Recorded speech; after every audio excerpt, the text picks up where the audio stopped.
Video शुरू करने से पहले जल्दी से सब्सक्राइब कर ले मधुरिमा को, ताकि हमारी आने वाली वीडियोस आप तक जल्द से जल्द पहुंच सके। पूजा घर में ये दो मूर्तियां एक साथ भूल से भी ना रखें, वरना पूजा का विपरीत फल मिलता है। भगवान आपकी पूजा कभी भी स्वीकार नहीं करते।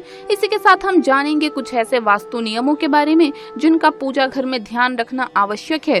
स्वयं भगवान श्री कृष्ण ने बताया है इन नियमों के बारे में, तो पूरी जानकारी के लिए इस वीडियो को अंत तक जरूर देखिएगा। नमस्कार दोस्तों, स्वागत है आप सभी का एक बार फिर से। दोस्तों सच्ची श्रद्धा से कमेंट्स में जरूर लिखे हर हर महादेव, जय श्री कृष्णा। दोस्तों लगभग सभी हिंदू घरों में मंदिर या पूजा स्थान जरूर बना हुआ होता है। कोई अपने घर में बहुत बड़ा सा मंदिर बनाता है, तो कोई जगह की कमी के कारण छोटा सा मंदिर रखता है। घर में नियमित रूप से पूजा पाठ करने से खुशहाली आती है और घर की सारी नकारात्मक ऊर्जा घर से बाहर चली जाती है। लेकिन ये तभी संभव है जब हमारे घर में रखा हुआ मंदिर वास्तु शास्त्र के अनुसार सही दिशा में और सही तरीके से रखा गया हो। अगर मंदिर की दिशा गलत हो तो हमारे जीवन और घर परिवार पर इसका विपरीत परिणाम पड़ता है। आज के इस वीडियो में हम जानेंगे वास्तु शास्त्र के अनुसार हमें अपने घर में मंदिर किस तरह से रखना चाहिए और हमें मंदिर के अंदर किन देवी देवताओं की मूर्तियां या तस्वीरें एक साथ रखनी चाहिए और एक साथ नहीं रखनी चाहिए, जिससे उनके आशीर्वाद से हमारे जीवन में भरपूर खुशहाली आती है। क्योंकि हमारे शास्त्रों में बताया गया है कि कुछ देवी देवताओं की मूर्ति एक साथ भूल से भी नहीं रखनी चाहिए। ऐसा करने से इनका नकारात्मक प्रभाव हमारे घर पर पड़ता है। तो चलिए जान लेते हैं वास्तु शास्त्र के अनुसार हमारे मंदिर से संबंधित महत्वपूर्ण नियम। लेकिन उससे पहले आपसे रिक्वेस्ट है कि वीडियो को लाइक करें, अपने दोस्तों के साथ शेयर करें और अगर आपने अभी तक चैनल को सब्सक्राइब नहीं किया है तो सब्सक्राइब करके बेल आइकन जरूर प्रेस कर ले। दोस्तों सबसे पहली बात, हमारे घर में मंदिर एक बहुत ही पवित्र जगह है। पुराने घरों में मंदिर के लिए एक स्वतंत्र कमरा हुआ करता था, लेकिन आज के छोटे घरों में ये संभव नहीं है। लेकिन आप अपने घर में वास्तु के अनुसार मंदिर बना सकते हैं। इसके लिए घर की ईशान दिशा सर्वोत्तम मानी गई है।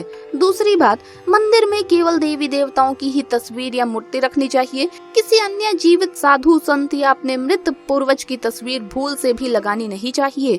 ऐसा करने से देवी देवताओं का अपमान होता है। कई लोग संत साधु या गुरु को अपने इष्ट देवी देवताओं के ऊपर स्थान दे देते हैं। वास्तु शास्त्र में ऐसा करना अशुभ माना गया है। तीसरी बात, किसी भी देवी देवता की एक से अधिक मूर्ति कभी भी रखनी नहीं चाहिए और एक दूसरे की तरफ पीठ करके भी देवी देवताओं की मूर्तियां ना रखें। दोस्तों चौथी बात, भगवान की मूर्तियों को हमेशा विराजमान अवस्था में रखना चाहिए। कभी भी खड़ी हुई स्थिति में मूर्तियों को ना रखें। ऐसा करने से ऐसा कहा जाता है कि देवी देवता आपके घर में वास नहीं करते, बल्कि वो खड़ी हुई अवस्था में ही हैं और वह आपके घर को छोड़कर जा रहे हैं। ऐसी मूर्ति रखने से ऐसा प्रतीत होता है। पांचवी बात, मंदिर और भगवान का स्थान हमेशा ऊंचा ही होना चाहिए। पूजा स्थल या उसके आसपास अशुभ, अपवित्र और अशुद्ध समझे जाने वाली वस्तुएं भूल कर भी ना रखें, जैसे चमड़े की वस्तुएं, मृत व्यक्ति का अस्थि कलश, हड्डियां, मांसाहार इत्यादि। दोस्तों मंदिर और उसके पास हमेशा शुद्धता और सात्विकता रखनी चाहिए। आइए अब हम जानते हैं कि मंदिर में कौन सी दो या अधिक मूर्तियां एक साथ रखनी चाहिए।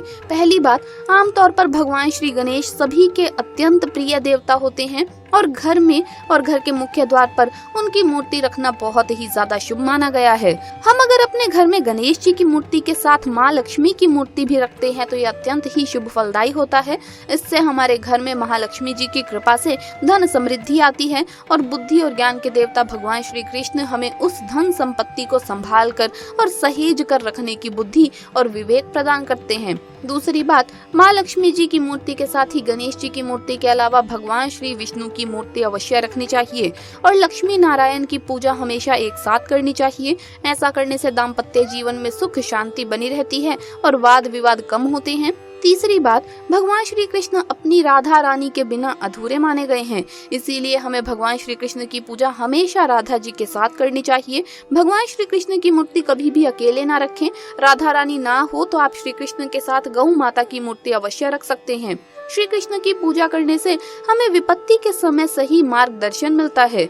चौथी बात, ऐसे ही अगर हम त्रिदेव कहे जाने वाले ब्रह्मा जी, विष्णु जी और महेश जी यानी कि शंकर जी की साथ में मूर्ति या तस्वीर की पूजा करते हैं तो हमें सृष्टि के निर्माता ब्रह्मा जी, सृष्टि के पालनकर्ता श्री विष्णु जी और सृष्टि के रक्षक भगवान शंकर की एक साथ कृपा प्राप्त होती है। पांचवी बात, घर में हनुमान जी की मूर्ति या तस्वीर अवश्य लगानी चाहिए।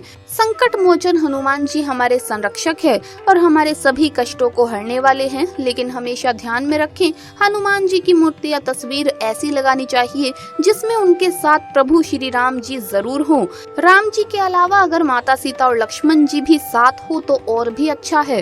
हनुमान जी श्री राम जी के परम भक्त हैं और अगर हमें हनुमान जी और श्री राम की कृपा मिलती है तो हमारे सभी संकट दूर होते हैं। छठी बात, शिव जी और माता पार्वती की साथ में पूजा करना बहुत ही ज्यादा शुभ होता है और श्रावण मास में तो इनकी पूजा का विशेष महत्व है। ऐसा करने से विवाहित लोगों का दाम्पत्य जीवन सुखमय बना रहता है और घर में सुख शांति रहती है।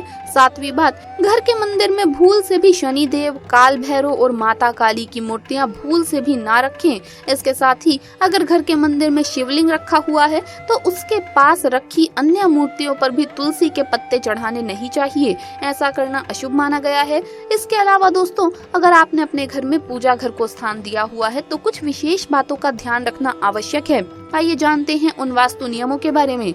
नंबर 1, कई लोग ऐसे होते हैं जो जाने अनजाने में पूजा घर को अपने बेडरूम में ही बनवा लेते हैं, जो कि बहुत ही अशुभ माना गया है। वास्तु शास्त्र में ऐसा करने पर तेजी से वो व्यक्ति गरीब होता चला जाता है, इसीलिए ऐसा करने से बचना चाहिए। नंबर 2, वास्तु के अनुसार जहाँ पर आपका पूजा घर बना हो तो उसकी दीवारें बिल्कुल अलग रंग से होनी चाहिए, घर के रंग से मेल ना खाए। जैसे कि आपके मंदिर का रंग काला नहीं होना चाहिए, नीला होना चाहिए और सफेद भी नहीं होना चाहिए। दोस्तों, अब बात करते हैं नंबर 2 की। अक्सर लोग ऐसे होते हैं जो अपने मंदिर में कई दिनों का कचरा रख लेते हैं, जैसे कि बासी फूल, अगरबत्ती के पुराने डिब्बे, देसी घी का खाली डिब्बा और मंदिर में बिछा हुआ पुराना कपड़ा। इन चीजों पर ध्यान ही नहीं देते और इसी वजह से उस व्यक्ति को सीधे तौर पर बहुत जल्दी गरीबी अपना शिकार बना लेती है। वो घर कंगाल होने लगता है और देवी देवता भी उस घर में नहीं रहते। इसीलिए इन चीजों पर ध्यान दें और धन की देवी महालक्ष्मी को प्रसन्न करें। इसके अलावा इन बातों का भी ध्यान रखें, सूर्य, गणेश, दुर्गा, शिव और विष्णु ये पंचदेव कहलाते हैं। इनकी पूजा सभी कार्यों में अनिवार्य रूप से की जानी चाहिए। प्रतिदिन पूजा करते समय इन पंचदेव का ध्यान करना चाहिए, इससे लक्ष्मी कृपा और समृद्धि प्राप्त होती है। माँ दुर्गा को दुर्वा, जो कि एक प्रकार की घास है, नहीं चढ़ानी चाहिए। ये गणेश जी को विशेष रूप से अर्पित की जाती है। दुर्वा रविवार को नहीं तोड़नी चाहिए। बुधवार और रविवार को पीपल के वृक्ष में जल अर्पित नहीं करना चाहिए। प्लास्टिक की बोतल में या किसी अपवित्र धातु के बर्तन में गंगा जल नहीं रखना चाहिए। अपवित्र धातु जैसे एल्यूमिनियम और लोहे से बने बर्तन, गंगा जल तांबे के बर्तन में रखना शुभ रहता है। केतकी का फूल शिवलिंग पर अर्पित नहीं करना चाहिए। किसी भी पूजा में मनोकामना की सफलता के लिए दक्षिणा अवश्य चढ़ानी चाहिए। माँ लक्ष्मी को विशेष रूप से कमल का फूल अर्पित किया जाता है। इस फूल को 5 दिनों तक जल छिड़क कर पुनः चढ़ा सकते हैं। हमेशा इस बात का ध्यान रखें कि कभी भी दीपक से दीपक नहीं जलाना चाहिए। शास्त्रों के अनुसार जो व्यक्ति दीपक से दीपक जलाते हैं वो रोगी होते हैं। घर के मंदिर में सुबह और शाम को दीपक अवश्य जलाएं। एक दीपक घी का और एक दीपक तेल का जलाना चाहिए। तो दोस्तों, आपको वीडियो कैसा लगा हमें कमेंट्स में जरूर बताएं। इस वीडियो को लाइक करें, अपने दोस्तों के साथ शेयर करें और अगर आपने अभी तक चैनल को सब्सक्राइब नहीं किया है तो सब्सक्राइब करके बेल आइकन जरूर प्रेस कर ले। जल्द मुलाकात होगी अगली वीडियो में। हर हर महादेव, जय महाकाल।